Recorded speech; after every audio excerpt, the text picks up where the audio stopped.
All right. Welcome everybody today. Thank you so much for being here. My name's Emily Sprenger. I'm an academic trainer for the Center for Teaching and Learning.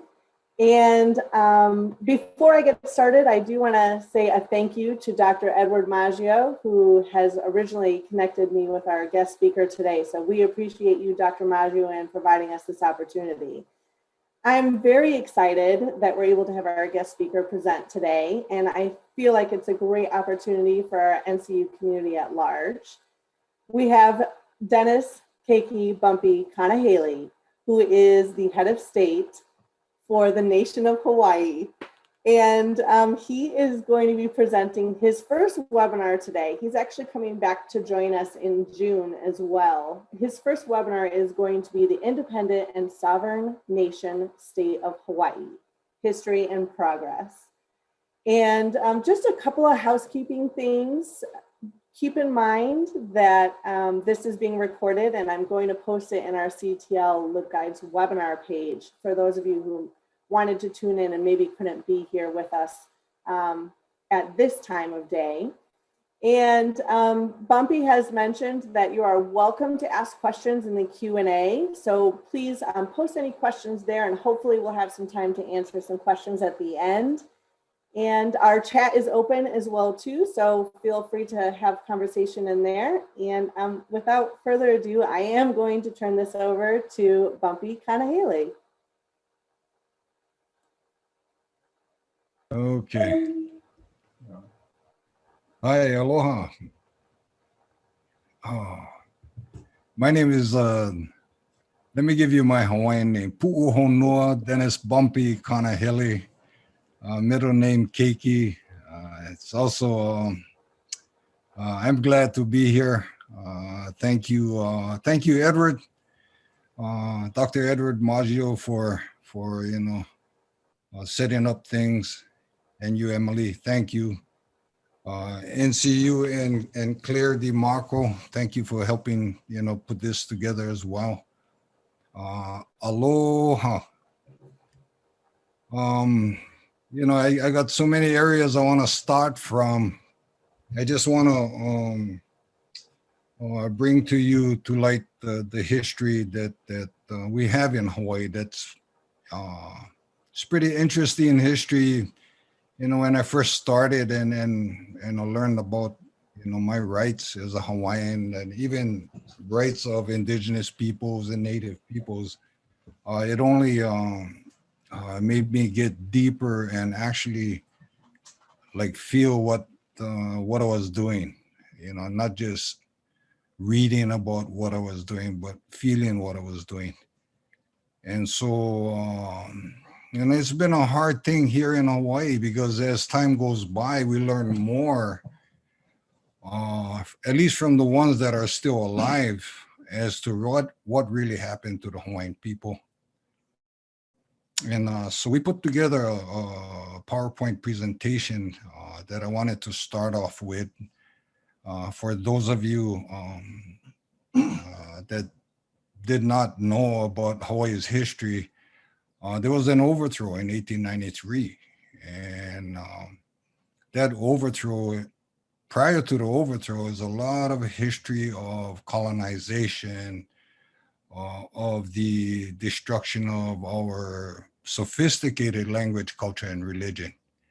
And so it actually turned into a real, we turned into Americans today. Our identity is completely switched from being a national of a country to a national of the United States of America. And not by choice, again, that is by force, now that I know more about it. But one of the things that we realize, the nation realizes, that along the way, we had to really, really make sure that we had the right facts and documentation and stuff, so that what we were doing that had integrity behind that. I mean, strong integrity with facts and findings of law. That's one thing that, we knew we were right, but when you add a law to it, and that's what happened 100 years later in 1993. And so that brought together a very, imagine not knowing completely who you were until after statehood, after 1959, right? And all that time covered up by the colonization of different languages, different cultures, and different religions. So we get it today. The Hawaiian people get it today. And we're very, very happy at wanting to share that with everyone in the world. My Kupuna, Antipilahi Paki, said that the world will turn to Hawaii. They're looking for peace. They're looking for where to find that key to peace. And she said that key to peace is aloha. This is what the world needs.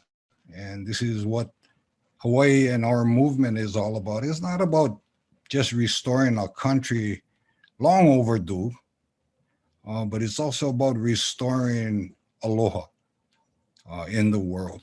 It was used to, too many ways now that cheapened, the word aloha was cheapened, but the spirit is still strong.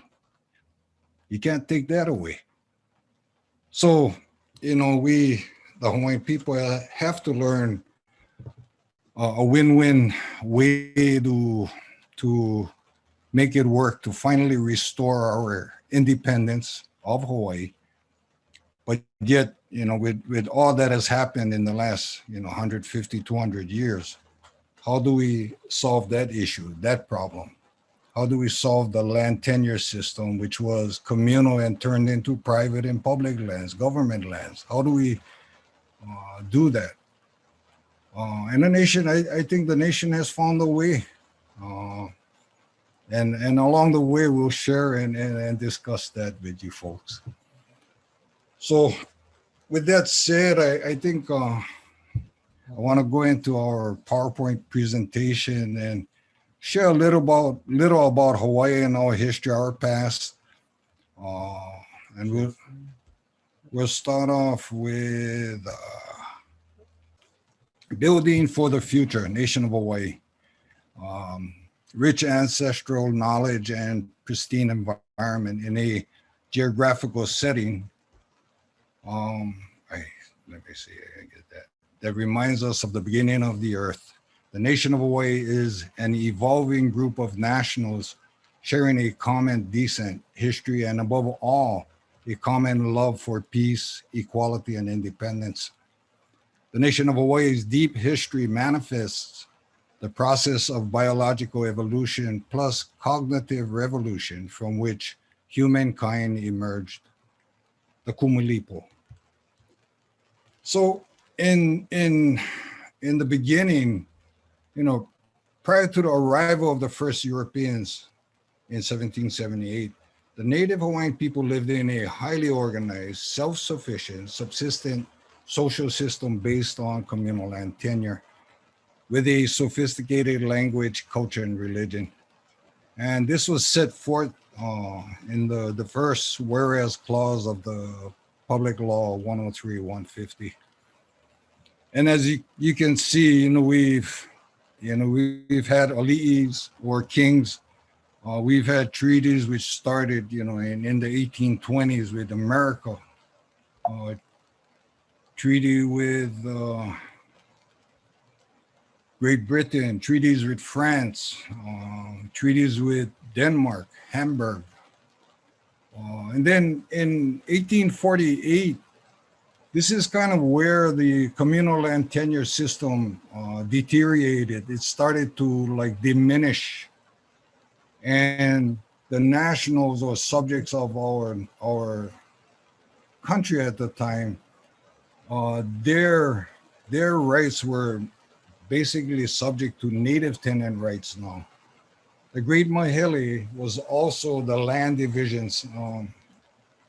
Mahele is to divide. So it was the division of communal lands that started the real damage to the intrinsic relationship that Native Hawaiians had to the lands and natural resources. Of course, we had treaties of friendship, commerce, and navigation with the United States. We had about 5 treaties with the United States. Treaty with Sweden, Norway, Tahiti, Bremen. And as you can see, by the time we hit 1855, there was King Kamehameha IV was in reign at that point. Again, totally a European monarchy. Then we had in 1859, there was a Queen's Hospital, which exists today in Hawaii. Hawaiians were actually given free treatment at the time. Somewhere along the line, even as today, that hospital, that organization claims that Hawaiians don't have free treatment, but it was set in this trust. And then we go on with a treaty with Belgium, Netherlands, Italy, Spain, the Swiss Confederation, treaty with Russia, Japan, and then 1873 to 1874, King Lunalilo, and then the next king, Kalakaua, were the last 2 ali'is or kings of that time. Then it went into our queen, Queen Liliuokalani. But as you can see in 1875, until the overthrow of our queen, which is at the bottom of the page, we had a old folks home set up in 1877. In between that year and of course, we had a treaty with the German Empire. We had another trust, Kapiolani Maternity Hospitals, where Hawaiians received treatment free gratis, and that was for women. The kings and queens of the time created that trust so that the Hawaiian women could have maternity care. Then a provisional convention with Portugal, again, supplemented conventions with the United States, even Hong Kong in 1884. And then finally, we hit the overthrow of our queen in 1893. Now, 100 years later, U.S. Public Law 103-150 was signed into effect. The mandate was final. President Clinton signed it into law. On the right-hand side of this page, I have a letter that was sent back from the White House in 1994. We took this as recognition, at least a form of, at the way that I was addressed as the head of state of Hawaii. And this U.S. Public Law 103-150, we're going to walk through, pretty quickly what that says. So December 28, 1993,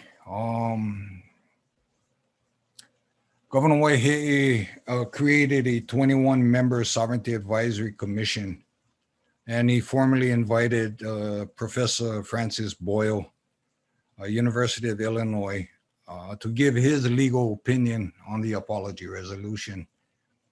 And, like, I'm going straight to the third paragraph.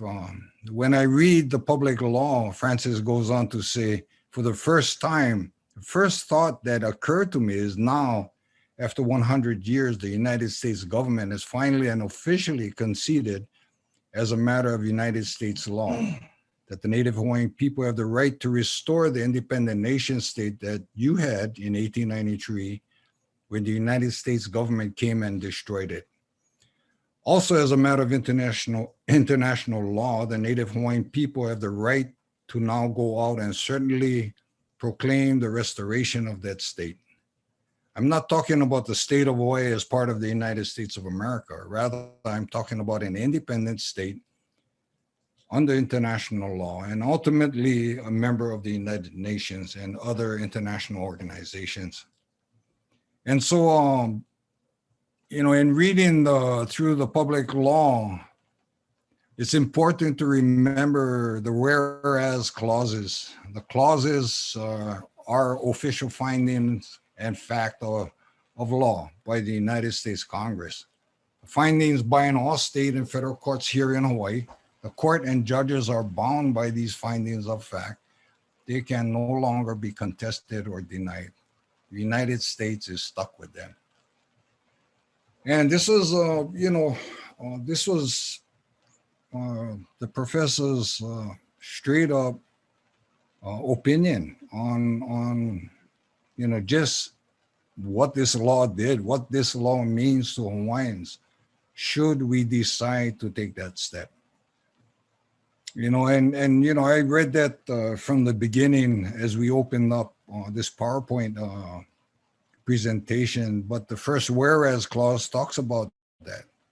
So once again, it's America saying, prior to the arrival of the first Europeans in 1778, the Native Hawaiian people lived in a highly organized, self-sufficient, subsistence social system based on communal land tenure with a sophisticated language, culture, and religion.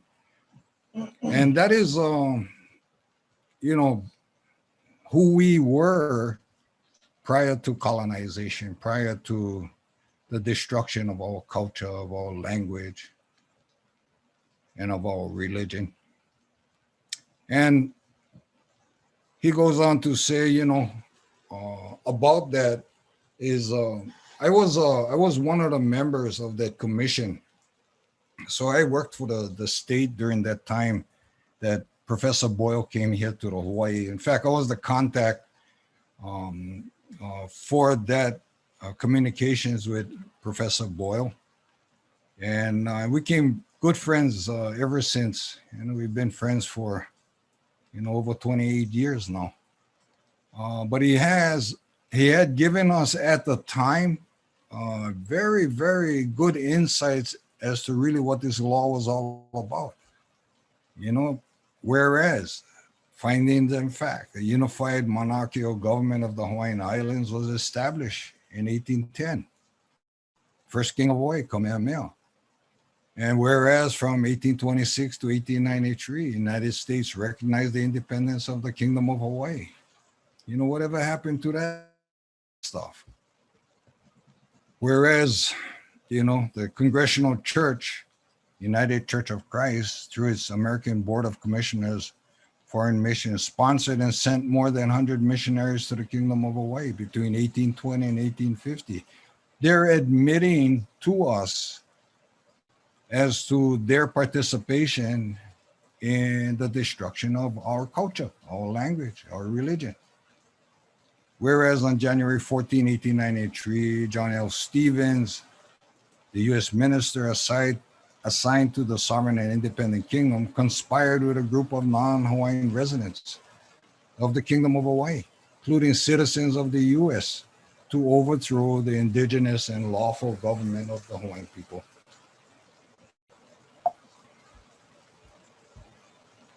Okay, and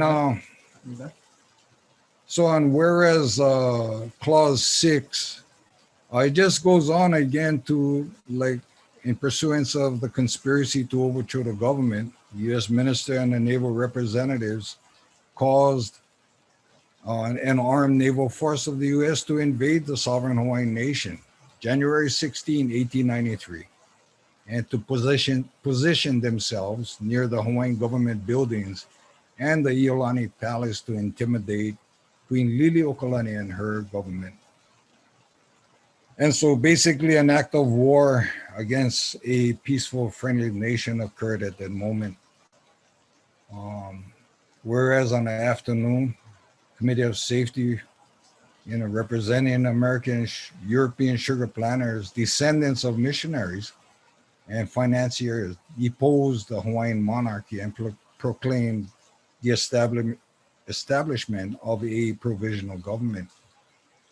So you can, basically overthrow the queen and go in and just proclaim you to be the new government. Kind of like what's going on around the world today. And that happened to us, back in 1893. And soon after, and informed of the risks of bloodshed with resistance, Queen Liliu issued the following statement. And she basically, I, Liliu Iolani, by the grace of God, Constitution of the Hawaiian Kingdom, hereby solemnly protest against any and all acts against myself and the constitutional government of the Hawaiian Kingdom by certain persons claiming to have established a provisional government of and for this kingdom, that I yield to the superior force of the United States of America, whose minister plenipotentiary, His Excellency John L. Stevens, has caused the United States troops to be landed at Honolulu and declared that he would support the provisional government. And now, to avoid any collision of armed forces and perhaps the loss of life, I do this under protest and impelled by the said force, yield my authority until such a time as the government of the United States shall, upon facts being presented to it, undo the actions of the representatives and reinstate me in the authority which I claim as constitutional sovereign of the Hawaiian Islands. Done this at Honolulu, this 17th day, January 1893. And so Queen protested that time. And what's interesting is that we believe, again, that in 1993, a representative from the United States did show up and actually sign into law, U.S. Public Law 103-150. Yeah, okay. We're on a 17 whereas clause right now, and provisional government lobbied the Committee on Foreign Relations at the Senate during that time, and to conduct a new investigation into the events of the overthrow. And whereas the committee and its chairman, Senator John Morgan, conducted hearings in Washington, D.C., in which members of the provisional government justified and condoned the actions of the U.S. minister and recommended annexation of Hawaii. Long story short, that never happened. Annexation never took place, and a simple joint resolution made that happen. And that's down at the basically is down at the 24th whereas clause on the bottom. So Hawaii was never annexed, and there was no annexation or treaty of annexation, but Hawaii was annexed to the United States by the New Lands Joint Resolution. And then in 1897, during that time, there was a petition that the Hawaiian people put together with over 30,000 signatures. Imagine in 1897, and dig this, the date was 9/11, September 11, 1897. 21,000 signatures. Well, like I said, over 30,000 signatures, of which we have 21,000 on record, protested against the annexation to America. And, Francis just goes on to say, this is clearly illegal. We have already seen it. The annexation was invalid, And he goes on to talk about no validity at all, since it is based on an illegal invasion, a violation of treaties, of principle of pacta sunt servanda. Many, many violations of law have accrued as a result of this. And, whereas the indigenous Hawaiian people never directly relinquished their claims to the inherent sovereignty as a people or over their national lands to the U.S., either through their monarchy or through a plebiscite or referendum. Again, Congress, Francis is saying, Congress admits the indigenous people never directly relinquished the claim to the inherent sovereignty. And this gets back to what he was talking about statehood. What was the validity of statehood? What was it entitled to? Well, now Congress is saying none. I would say even before this, none, because you did not have a plebiscite conducted by the United Nations organization itself. This would have been a requirement if Article 72 of the UN Charter had been carried out. The United States did not do that. Congress is effectively conceding now that the so-called statehood vote is meaningless as a matter of international law and of United States domestic law. So we're not bound by that. And whereas President McKinley signs an Organic Act in 1900, now after all of that mishaps, the U.S. places an Organic Act or a constitution on the territory of Hawaii. Now, in 1921, I kind of put this in between the whereas clauses because 1921 was the Hawaiian Homes Commission Act, a federal law that was passed back then that basically turns out to be a human farming project. And so this Hawaiian Homes Commission Act provided 200,000 acres of land for housing, for rehabilitation. But then they changed it in creating that law to allow only 50% Hawaiians. Another barrier, another obstacle in our institutions here that's supposed to help Native Hawaiians. And in 1945, Hawaii entered into a decolonization process under Article 73. And again, this is educational and information so that we can at least put it out there for people to know that we did have a political process in Hawaii back in 1945 that never included the culture of the people's concerned, never included the Hawaiian people. What it did include was immigration and intermarriage of Chinese, Filipino, Japanese, different cultures and mindset. And basically that whole political system was used by another peoples. It wasn't the Hawaiian people that actually utilized Article 73. And Article 73 eventually turned into 14 years later, turned into statehood. So, whereas on August 21st, 1959, Hawaii became the 50th state of the United States. There's the official ballot on the top right-hand corner. And Francis, this is where it really got us thinking back in the 90s. He says, whereas the long-range economic and social changes in Hawaii over the 19th and early 20th centuries have been devastating to the population and to the health and well-being of the Hawaiian people. That's an understatement.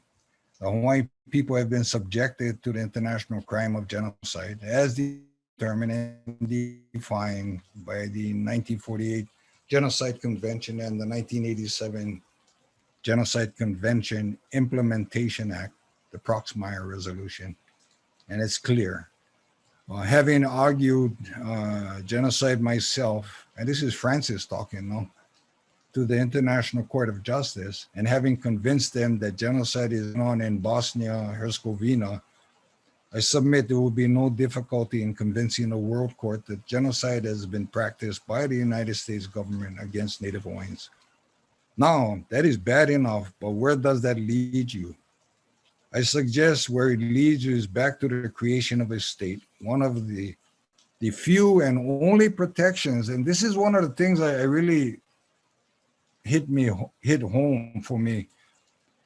One of the few and only protections of a people or a people have from being exterminated by means of genocide is their own state and ultimately United Nations membership. And so that sunk in deep, because imagine that peoples all over the world, there's over 1 billion people without identity. That means they got exterminated. Their culture, their religion, their language got totally exterminated because their identity was changed from, like us, from Hawaiian to American. And that is not right. And that is not justice, that's injustice. And this is why we're really passionate about what we're doing, and very, I believe we probably got the tightest presentation out of anybody, because it puts it all together from the beginning all the way to solutions and possibilities, pushing the limits of possibilities. So again, we go on to, how the Hawaiian people were. Now, so I want to go to the section, the acknowledgement and apology. The Congress, on the occasion of the 100th anniversary of the illegal overthrow of the Kingdom of Hawaii in January 17, 1893, acknowledges the historical significance of this event, which resulted in the suppression and inherent sovereignty of the Native Hawaiian people, recognizes and commends efforts of reconciliation initiated by the state of Hawaii and the United Church of Christ with Native Hawaiians, apologizes to Native Hawaiians on behalf of the people of the United States for the overthrow of the Kingdom of Hawaii, January 17, 1893, with the participation of agents and citizens of the U.S. and the deprivation of rights of Native Hawaiians self-determination, and expresses its commitment to acknowledge the ramifications of the overthrow Kingdom of Hawaii in order to provide a proper foundation for reconciliation between the United States and the Native Hawaiian people, and urges the President of the United States to also acknowledge the ramifications of the overthrow of the Kingdom of Hawaii and to support reconciliation efforts between the U.S. and the Native Hawaiian people. And, we had a lot of questions on disclaimer. Nothing in this joint resolution is intended to serve as a settlement of any claims against the United States. What is true? It's forthcoming. There was the answer from Francis Boyle. No, claims against the United States is forthcoming. And this is what the nation is talking about. This is why the Nation of Hawaii was established.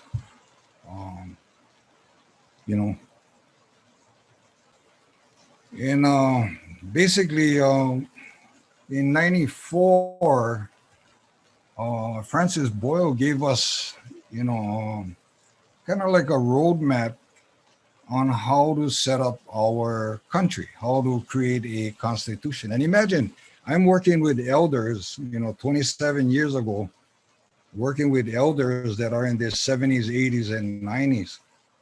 And they're probably in the 90s, they were probably closer to the overthrow time than us. Some was probably alive. The Queen was alive. And some of them were still walking around as babies. And so this memorandum of law came from Francis to them, and how you could set up a government.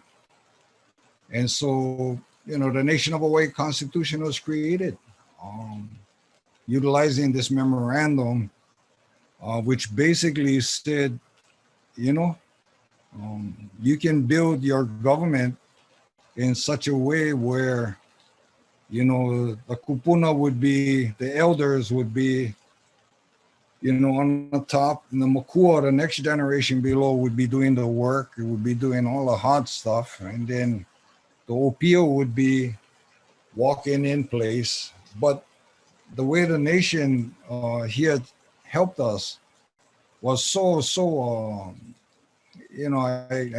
when I speak, as I speak it to you folks, I'm thinking about my elders. So I'm really proud of what they had accomplished. And, I think this PowerPoint presentation is going to be available for you folks. So I'm just going to run quickly through, what we were given as advice to create our Constitution. Basically, putting the family-oriented government together. And that's what the nation is doing right now.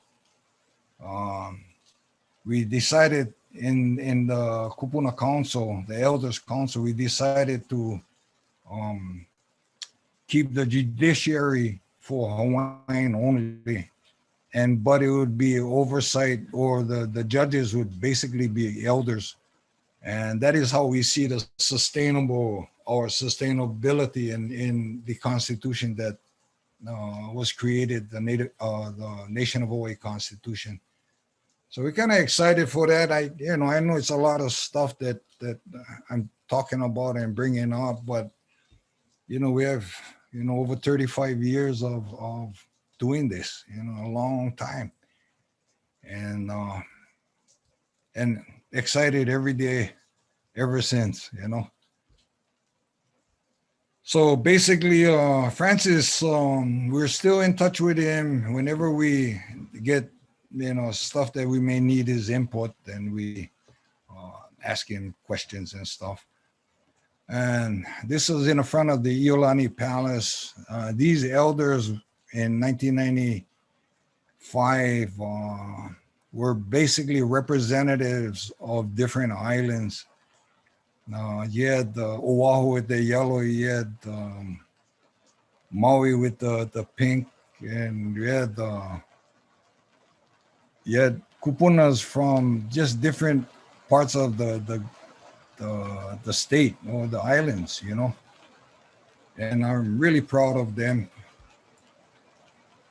Our flag, that came about through a vision, like night and day, or positive, negative.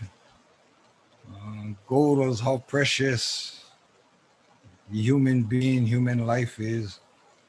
And the purple kahili with tea leaf around is the Kanaka Maoli people, the Native Hawaiian people.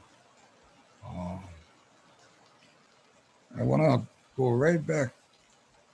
This was Slade Gorton back in 1993. I know that the two senators from Hawaii do not agree with the radicals who wish independence. As a result, a logical consequence of this resolution would be independence. That is the only way the clock can ever truly be turned back. I think this law was passed in the state. Let me see. The Aloha Spirit Law, believe it or not, that came out back in the 80s, and that government here, state government here, can use this law and consider this law in as a government, any branch of the government as well. So I think with that said, Emily. Yes, I am here. We do have several questions in the Q&A, if that's okay, if we can address some of them, or was there something else you'd like to discuss first? Yeah. Questions, Great. Several people in the chat were saying aloha, and I know you might not be able to see it in the Zoom of your function, so I just wanted you to know that there's been several people reaching out there in chat. And someone was wondering if they could have a copy of the presentation. They are the president of the Hawaiian Island Association for the Marriage and Family Therapy Program here, and would love to share with the members of that group. So I will get that to you, just so everyone knows it's being recorded and you can have access to the webinar. And let me know if you want access to the PowerPoint as well too. I'm going to jump into some of the questions in the Q&A. Can you hear me okay, Bumpy? Yeah. Okay, great. So in the Q&A, Aaron says, how would achieving the goals of your movement impact the people living in Hawaii today? I think the impact is huge and depends how you go about um, going about it or going about doing that. Because years ago, it would have been protests and probably physical conflict and all that stuff. When you have the law behind you, I think we've been focusing on educating people so that when we give the hard truth, that by that time we hope that they will understand that, it's like, take for instance the Japanese Americans, as much hardship as they had in Hawaii, they were the ones that used Article 73 and became the culture of the people's concern. So just knowing that and the question that is posed, we're dealing with that issue already, right? And so we deal with things in unusual ways, and we use aloha as best we can, but aloha comes in a good, the bad, and an ugly form. It's always going to be there for us. We're never going to stray from that. So we know we got our work cut out for us. I think the best thing is to be honest, be transparent with the community here in Hawaii. We've talked about that, myself, John, Brandon, about the relationship between Japanese Americans and how we can bring that together with this Asian American, anti-Asian American thing going on in the United States. That's not, in a sense, that's not good for us as to what we're doing here, because it may be convoluted with what they're doing in the mainland. Anti-Asian, no, we're not anti-Asian. There was some issues that took place a while back that we want to find the right people to converse with, to talk story with. So yeah, there's ways. The land tenure is one of the biggest things that people are concerned about because they own property here. But if you own land in Hawaii, if you truly own fee simple land in Hawaii, stop paying your taxes. Why you have to pay land taxes?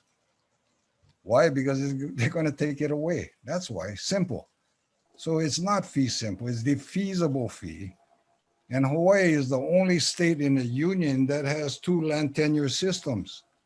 One regular court and one is land court.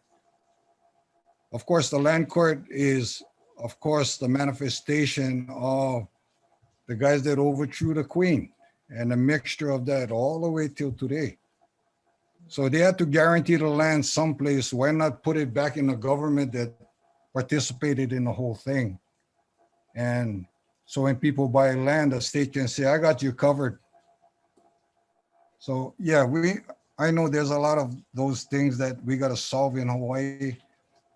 And we're going to take it as it comes, straight up. Okay. Thank you. And thank you for your question, Aaron. I appreciate it. The next question in the Q&A that I'm going to ask, and forgive me, Bumpy, I'm doing my best on the pronunciation. So could you speak a little about the bayonet constitution that King Kalakau was forced to sign in 1887 as a precursor to the late US sanctions against Queen Liliuokalani and the Hawaiian sovereign government? Yeah, well, again, another, there was the U.S. muscling, the U.S. and businessmen at the time muscling our king. And, the whole thing was, well, he had habits and, there were things it had to do with trade. And whatever he was caught in at that time, I say caught in because it was a bayonet constitution. What we've learned is, yeah, that's our history. Okay. Now we can stay there and and continue to dig deeper into what actually happened there. But if you move further to 1993, then it's all on the law now. And to get out of, the particulars in each king or queen that we've had in the past, the nation has actually looked at as more of our history that ends up with America saying, yes, we did that to you guys. And so we're constantly on the move on that, and not really, the Nation of Hawaii is different from every other organization just because of the way we go about doing things. And we stay to the T of the law, though. America created it. And thank you for that question. Caroline asks, she lived in Hawaii for 7 years and never learned about the genocidal history. Is it not taught in schools, or has it been in more recent history that it's taught? Well, it is, and yet at the same time, it's taught in so many different, so to speak, languages or ways that it causes a real confusion in the first timers, people just learning, like 7 years. You can learn all this stuff in no time. Go to nationofhawaii.org. You can find a lot of what I'm talking about on there. You can see what we're doing, the progressive things we're doing as well. But yeah, We have another question. Dr. Gary Walker Roberts asked, I was impressed with Representative Kalia Kali, excuse me, I think I'm not saying that right, speech on the Congress floor, and I'm so happy to see him there. Do you believe that the government representatives are advocating strong enough for the resurrection of the Hawaii Kingdom? No, not at all. And again, the subject goes into too many different sides. What we know is that we have the right to do what we're doing today. So we hold that line. Now, some may prefer federal recognition. They may have been dependent on federal funding and grants and entitlements so long that they don't want to take a chance on any other form of government but a federally recognized type of government. And we cannot do that at all. That's a no-no. I'm Hawaiian. I'm not American Indian. I'm not anybody else's. I have my own identity. I know who I am. I'm forced to live under a false identity right now, but that's fine. Been for 67 years. So, but I really, like I said, I get up excited every day about what we do, believe it or not, even on a low scale. I get up feeling that way. I have a couple more questions. I have 2 more questions right now in the Q&A. I was very surprised myself. This is not in the question, but I was just very surprised at how many treaties there were during that time when you laid that out.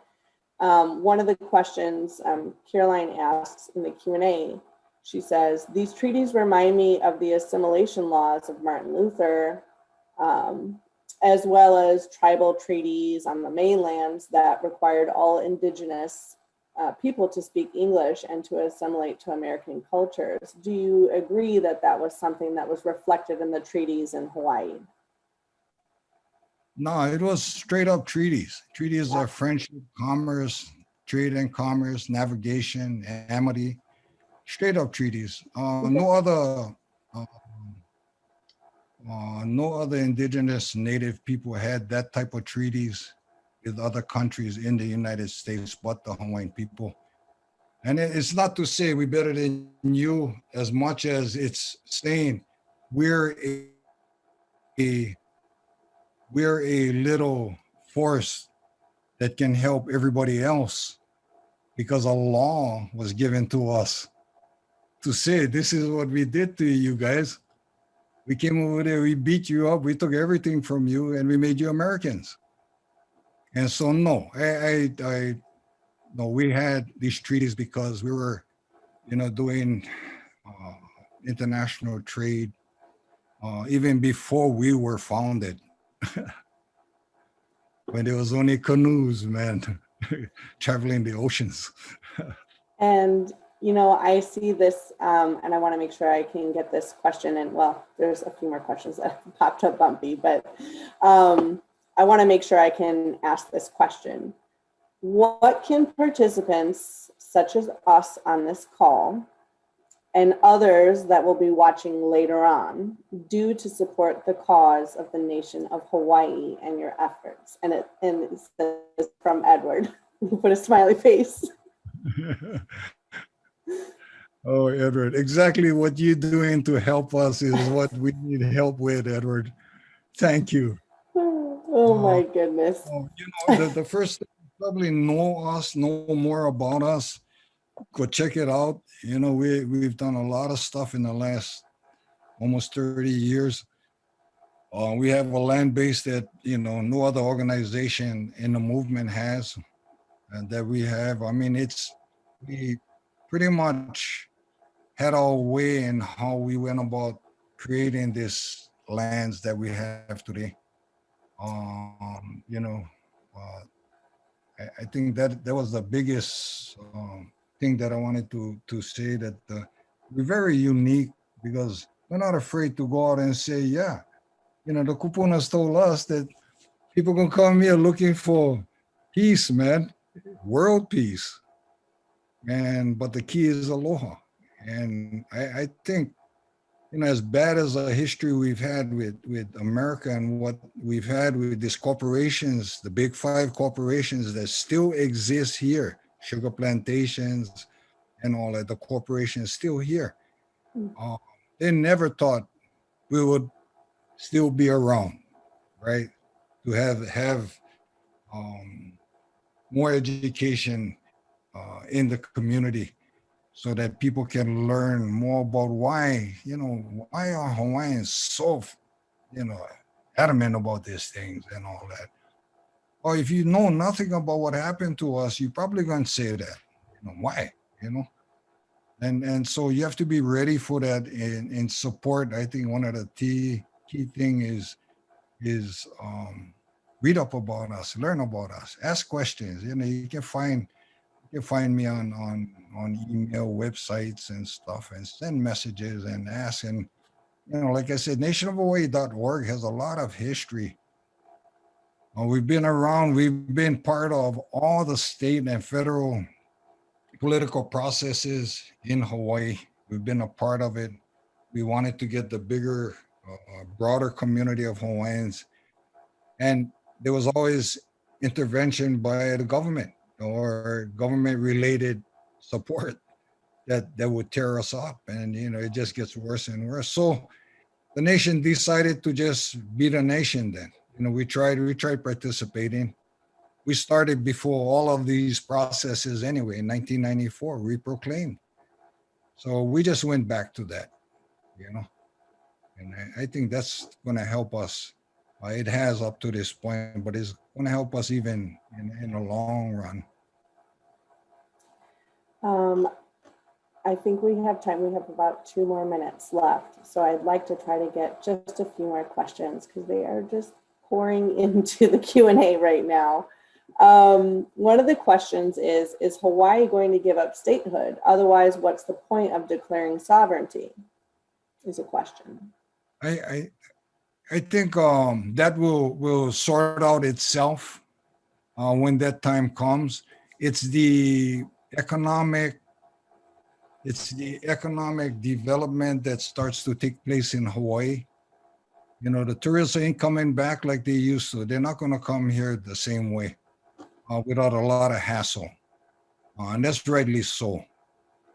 But the pandemic, as like I said, as bad as it was for, people in the world, it had done some good things for us in Hawaii. In as far as the you know, the social conditions that we have here. It's, you know, when you don't have, it don't affect you. So, so that, you know, it almost made like people that had something even with people that had nothing. And I think that was the way that, you know, we knew already that the economic development projects that we have was all closely tied to the environment, to Mother Earth, to agriculture, food, you know, clothing, shelter, stuff like that. And that is going to be key to determine that question, whether Hawaii is going to become a state or not, or stay a state or not. Because that means as we develop and as we start our elections in the near future, what's going to happen is we'll have dual voting or dual elections going on, one for the nation and one with the participating, I mean, you know, participating in a state's elections. Now, it doesn't mean that if we participate in a state elections and we have a base of citizenship on the nation side of tens of thousands of people, then we have a very strong voting bloc that we can use in the state government to cover ourselves even more greater, right? Okay, well, if we can't, then let's put our own people in office then, right? But you have a population or you have a nation of citizens coming in thinking one way now, right? We are with the nation because of this reason. But who's to stop us from voting in the regular elections, you know? And I think that is another avenue that we've always thought of that we could utilize in the system, right? That's probably a whole nother webinar. Yeah, no. I want to be respectful of your time, and I want to, first of all, thank you so much for joining us today and sharing with us this information and a little bit about the history. This information is going to be available in our CTL webinar LibGuides page. And as I mentioned, Bumpy is going to come back. He's coming back to present in June. June 3rd is the next presentation, same time. Nation of Hawai'i 3.0, Technology, the Future, and Government on a Blockchain is the next webinar. So please join us for that. So many people, just so you know, Bumpy have said thank you, an awesome presentation, and several people said they learned a lot today, and that's really what the point of this is. So we appreciate you and your time. Thank you. Thank you. And aloha, I'm sorry, the chat stuff, I'll get it the next time. Don't worry about that, Bumpy. No worries, and aloha to you, and thank you everybody for joining us today. Bye-bye.